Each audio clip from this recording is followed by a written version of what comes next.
Lashana Tovah, 5784. What I have just said to you in Hebrew is a brief Happy New Year greeting for the year 5784 that started at midnight on September 16th. The observation actually began Friday night, September 15th at sundown, and it will last until sundown on Sunday, September 17th, 2023. The observance is called Rosh Hashanah, and it means head of the year. And it comes at a time where the second harvest for the Israeli growing season has been brought in, and that means there is a lot to be thankful for. But because it's the beginning of a new year, it also precedes the most solemn observation in the Hebrew calendar, Yom Kippur, which starts next week. After Yom Kippur, where we acknowledge our shortcomings and ask forgiveness and ask for the strength to resolve to change our behavior to be more pleasing to God and more fair and just to our fellow man. Right after Yom Kippur starts another celebration. It's a minor holiday, but it's one of the most fun holidays in the Hebrew calendar, Sukkot, or the Feast of Booths.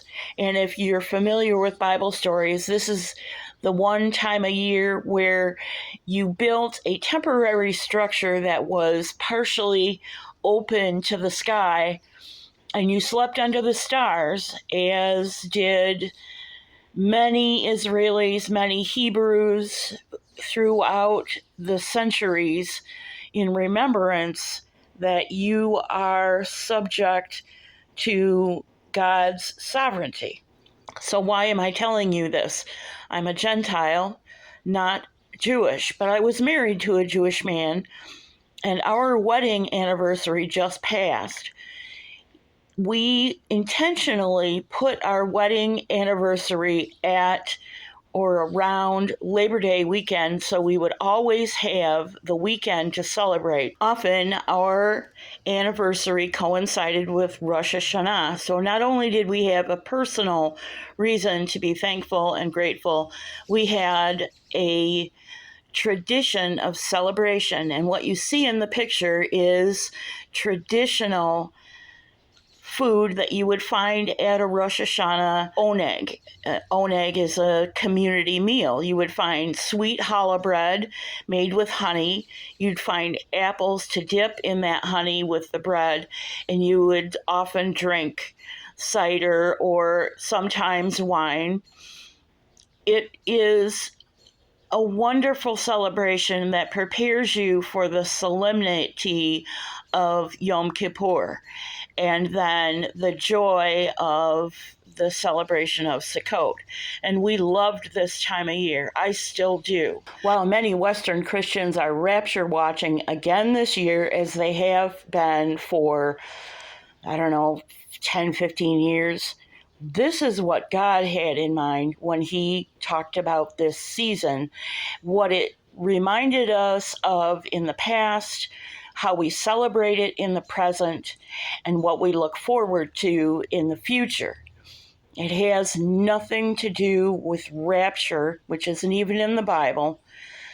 It has to do with coming close to God and renewing our commitments to him, and then through him, our commitments to our fellow men, to be kind, to be fair, to be just, to show hospitality. And that's certainly what a Rosh Hashanah oneg shows. So in our own family, we celebrated our wedding anniversary just ahead, usually, of this season in the fall, where we renewed commitments, and that included renewing commitments to each other for as long as we were married. There is another way. It is a Hebrew blessing, and it is probably the most generous and kind thing you can ever say to another person. Gemar Hatima Tovah, which means, may you be inscribed in the book of life.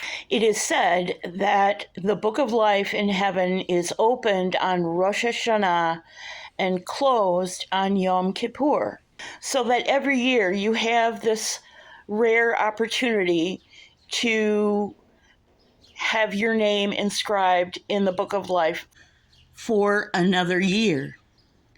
And that is my blessing and my wish for you.